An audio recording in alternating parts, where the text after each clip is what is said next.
안녕하세요, 가치남입니다. 오늘은 제가 대형주와 몇몇 종목들을 중심으로 여러분들이 투자를 하시는데 도움이 될 수 있는 내용에 대해서 말씀을 들어보겠습니다. 지금 보시는 차트는 현대차고요. 지난주 목요일이죠. 이때 당시에 현대차가 약 6% 이상의 강한 상승이 나오면서 그동안 4개월 동안 갇혀있던 박스권을 돌파를 하게 되었습니다.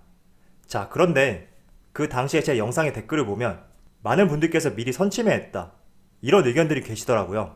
그리고 이유 중에 하나로 반도체와 2차전지 좋은 흐름이 나왔지만 자동차 종목들은 그동안 상대적으로 조금 쉬어갔던 구간이 있었기 때문에 이제는 자동차가 가지 않을까, 이런 생각을 했었고 그 때문에 선침해했다, 이런 의견들이 있었습니다.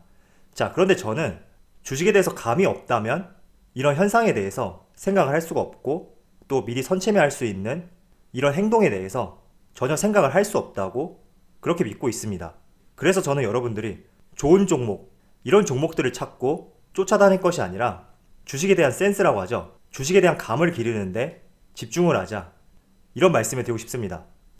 자, 저는 조그마한 개인 사업을 하고 있고 동시에 일주일에 2번 정도는 서울의 모 대학교 MBA를 다니고 있어요. 그리고 제가 듣는 수업 중에 하나가 마케팅 수업이 있는데 거기서 교수님이 항상 이런 말씀을 하시더라고요. 항상 기업 담당자에게 마케팅에 대한 센스를 길러라, 이 부분에 대해서 집중적으로 말씀을 하신다고 하더라고요. 저는 마케팅 영역뿐만 아니라 모든 부분이 마찬가지라고 생각하고 있습니다. 지금 주식 같은 경우에도 전반적인 흐름, 어떤 원리에서 주가가 오르고 어떤 업종들이 지금 시장을 선도하는지, 이런 것에 대해서 여러분들이 꾸준히 공부를 하고 경제신문을 찾아보신다면 분명히 주식에 대해서 센스, 감을 기를 수 있다고 생각하고 있습니다. 그래서 지난주 목요일날 제가 현대차 영상을 올리고 나서 이런 구간에서 미리 선침해 하셨던 분들, 그런 분들은 어느 정도 주식에 대해서 감이 있기 때문에 선침해 할 수 있다고 저는 생각하고 있습니다. 왜냐하면 코스피 지수도 꾸준히 상승을 하고 있고 수출도 증가세를 보이고 있는 와중에 현대차의 주가 흐름, 반도체와 2차전지에 비해서 조금은 지루한 구간에 접해 있었고 이러한 부분에 대해서 조금이라도 캐치를 할 수 있었다면 미리 선침해 할 수 있다고 저는 생각하고 있습니다. 그래서 내일 상승할 종목, 어떤 종목이 상승할지 그런 종목을 쫓아다닐 것이 아니라 그 산업 내에서 흐름이 어떻게 변화하고 있는지, 이런 점에 대해서 자기 자신만의 능력을 길러보셨으면 좋겠습니다. 자, 이런 능력을 기를 수 있는 방법 중에 하나가 저는 경제기사를 상당히 많이 찾아보고 있거든요. 예를 들어서 말씀드릴게요. 이렇게 네이버 화면을 들어가시면 경제 코너가 있어요. 경제에 들어가셔서 전반적인 내용들을 한번 살펴보세요. 과연 오늘은 어떤 이슈가 있었고 또 국내 이슈뿐만 아니라 해외에는 어떤 이슈가 있었는지, 이런 것들을 찾아보시면서 전반적인 시장 흐름, 여기에 대해서 감을 잡을 필요가 있다고 생각하고 있습니다. 자, 조금 내려볼게요. 자, 여기 경제신문만 보더라도 내년에 환율이 900원대로 떨어질 수 있다, 이런 기사도 있죠. 그래서 이런 기사들을 찾아보시면서 어떤 현상이 있고 이렇게 환율이 떨어지게 된다면 무엇이 부정적일 수 있는지 혹은 무엇이 긍정적일 수 있는지, 여러분들이 이런 내용을 토대로 사고의 확장성을 가질 수가 있다면 반드시 주식시장에서 수동적인 자세가 아니라 능동적으로 내가 종목을 발굴하고 어떤 위치에서 선침해 할 수 있는지, 이런 것에 대해서 주식에 대한 센스, 감을 기를 수 있다고 말씀을 드리겠습니다. 자, 지금까지는 제가 여러분들에게 경제와 산업에 관련해서 어떻게 내가 찾아봐야 되는지, 이러한 점에 대해서 말씀을 드렸습니다.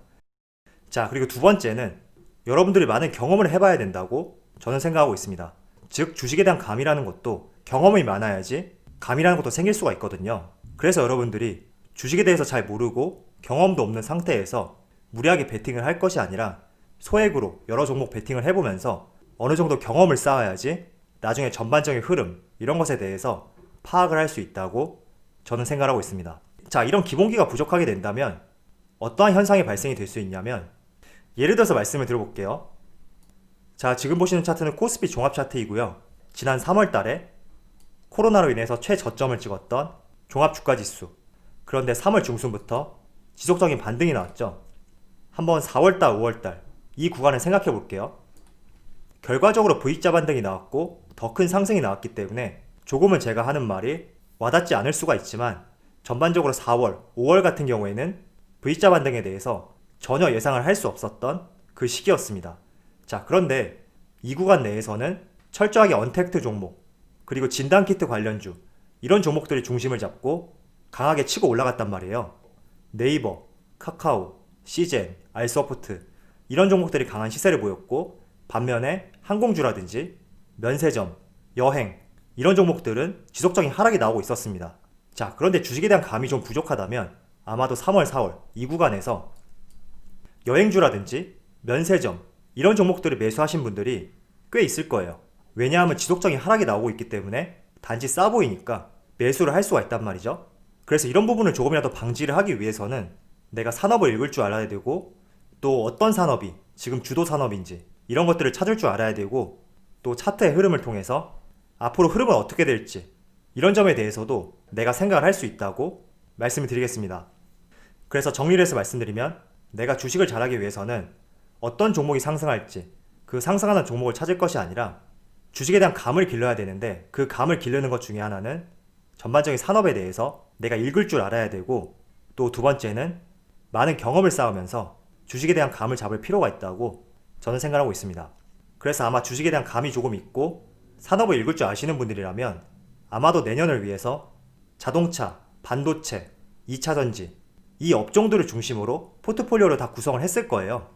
그래서 제가 말씀드린 내용들 한번 생각해 보시면서 내가 어떻게 방향성을 잡고 투자에 대한 감을 늘릴 수 있는지 이 부분에 대해서 생각을 해보셨으면 좋겠습니다.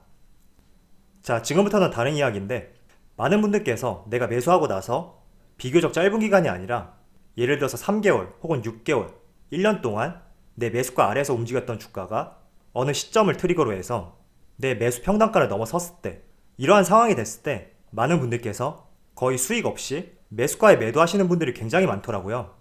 어떤 말인지 한번 이야기를 해볼게요. 지금 보시는 종목은 삼성전자고요. 올 1월달만 하더라도 6만원 부근에서 횡보를 했습니다. 그런데 코로나 때문에 42,300원까지 주가가 급락하게 되었고, 지금 6만원대를 돌파한 시점이 올 11월달이거든요. 만약에 이 구간에서 매수하신 분들이라면 거의 10개월 정도를 매수가 아래에서 마이너스권으로 버텼을 거예요. 자, 그렇다 보니까 굉장히 힘들고 스트레스를 받죠. 그래서 이렇게 상승 뒤에 내가 매수했던 구간, 이 구간까지 오면 대부분의 사람들이 매도를 하는 경향이 있습니다. 자, 그런데 저는 한 달, 두 달 이렇게 비교적 짧은 기간 동안 내 매수가 아래에서 횡보했던 주가가 다시 매수가까지 오게 될 이런 경우가 아니라면 최소한 3개월, 6개월, 1년 정도 횡보를 한 뒤에 내 매수가까지 올라왔다는 뜻은 방향성이 전환되었다, 이렇게 해석을 하셨으면 좋겠습니다. 그래서 스트레스를 받고 드디어 탈출할 기회다 이런 생각으로 매도를 할 것이 아니라 조금은 더 가져가 보자, 항상 이런 의견을 말씀해 드리고 싶어요. 저도 처음에는 이런 주식에 대한 감이 없을 때는 이렇게 장기간에 횡보하고 내 매수가 근처까지 왔을 때 빨리 탈출하고 싶은 마음이 굉장히 앞섰거든요. 그런데 잘 생각해 보니까 이렇게 장기간 내 매수가 아래에서 횡보했던 주가가 내 매수가 이상으로 뚫고 간다는 소리는 그만큼 상승 흐름이 나오고 있고 수급이 몰리고 있다, 이런 뜻으로 해석이 될 수 있거든요. 그래서 조금은 여러분들이 많이 스트레스를 받았다고 하더라도 이러한 경우가 왔을 때는 조금은 더 가져가 보자, 이런 의견을 말씀을 드리겠습니다. 예를 들어서 몇 종목을 더 말씀드려 볼게요. 자, 지금 보시는 차트는 유니슨이고요. 주봉 차트예요. 지난 2017년 이 당시에도 유니슨이 좋은 흐름이 나왔었거든요. 그때 약 4,000원, 3,000원 이 중간에서 가격대를 형성했었는데, 그때 당시에 이렇게 유니슨의 주가 흐름이 좋았던 이유는 정부에서 탈원전 정책을 발표했고 신재생 에너지로 확대하겠다, 이런 선언을 하면서 약 1,000원대였던 주가가 3,000원, 4,000원대까지 강한 상승이 나왔습니다. 자, 그렇지만 시장에서는 별다른 액션이 없었기 때문에 주가는 장기간 하락이 나오게 되었지만 다시 이렇게 강한 상승으로 이 당시의 고점을 돌파했단 말이죠. 즉 이렇게 주가가 다시 강하게 방향성을 바꾼다는 말은 다시 상승 흐름으로 전환이 되었고 수급이 몰리고 있다, 이런 뜻이라고 강조를 하고 싶습니다. 그래서 아마도 유니슨 같은 경우에도 물론 3년 동안 보유하신 분들이 있는지 모르겠지만 아마도 보유하신 분들이 계셨다면 이런 매수가 근처 여기서 많이 매도를 하셨을 거예요. 또 다른 종목 볼까요? 셀트리온 같은 경우에도 지난 7월 달에 고점을 경신하고 약 4개월 동안 하락세가 나왔죠. 그런데 11월부터 주가가 조금씩 상승하면서 다시 7월 달 전고점 이후로 더 큰 상승이 나왔습니다. 물론 여러분들이 생각하실 때는 결과적으로 설명을 한다, 이렇게도 생각을 할 수가 있습니다. 그렇지만 장기간 내 매수가 이하에서 횡보했던 주가가 다시 내 매수가까지 올라온다는 말은 방향성을 틀었다고 볼 수가 있고, 또 그런 종목들의 수급을 살펴보시면 거래량도 많이 실려 있을 거예요. 그래서 이런 점을 토대로 여러 가지 생각을 해보시면서 투자를 하시는데 참조가 되었으면 좋겠습니다. 자, 그리고 참고사항으로 현대자동차하고 기아자동차 사명 변경에 대해서 검토에 착수를 했다고 합니다. 뭐 사명이 거창하게 바뀌는 것은 아니고요. 기아차 같은 경우에는 자동차를 뗄 가능성이 높고, 또 현대차 같은 경우에도 자동차를 뗄 가능성이 높습니다. 자, 이렇게 자동차를 떼는 이유 중에 하나가, 자동차라는 우리가 이미지를 떠올릴 때 내연기관 이미지, 그리고 조금은 올드한 이미지가 강하단 말이죠. 그런 측면에서 기아차와 현대차, 조금은 과거 이미지보다는 미래지향적인 이미지로 탈바꿈하기 위해서 자동차에 대한 사명을 빼려고 하는 것이 아닌가, 이렇게 생각을 해볼 수가 있습니다. SK텔레콤도 마찬가지예요. 이 기사는 나온 지 조금 됐는데 T스퀘어로 사명을 바꿀 가능성이 상당히 높아졌습니다. 그 이유가 SK텔레콤 같은 경우에도 조금은 통신사라는 이미지가 많이 굳혀져 있기 때문에 이런 통신사 이미지를 탈피하고 5G 이동통신, 그리고 AI, 보안 서비스, 다양한 미래 신사업을 아우르는 플랫폼 기업으로 탈바꿈하겠다, 이런 의미라고 볼 수가 있습니다. 물론 아직 확정된 것은 아니기 때문에 조금은 시간이 다 필요할 거예요. 그렇지만 우리가 여기서 하나 해석을 해볼 수 있는 게 있죠. SK텔레콤, 현대차, 기아차 모두 사명을 바꾼다는 이유는 미래지향적인 사업으로 펼쳐나가겠다, 이런 의도를 가지고 있다고 볼 수가 있습니다. 그래서 이 기업들이 지금 추구하는 방향성이 어떤 방향성인지 한번 생각을 해보시면서 투자를 하시는데 도움이 되었으면 좋겠습니다. 자, 그럼 오늘 영상에서 마치도록 하고요. 좋은 주말 보내시고 언제나 여러분들의 성공 투자를 기원하도록 하겠습니다. 감사합니다.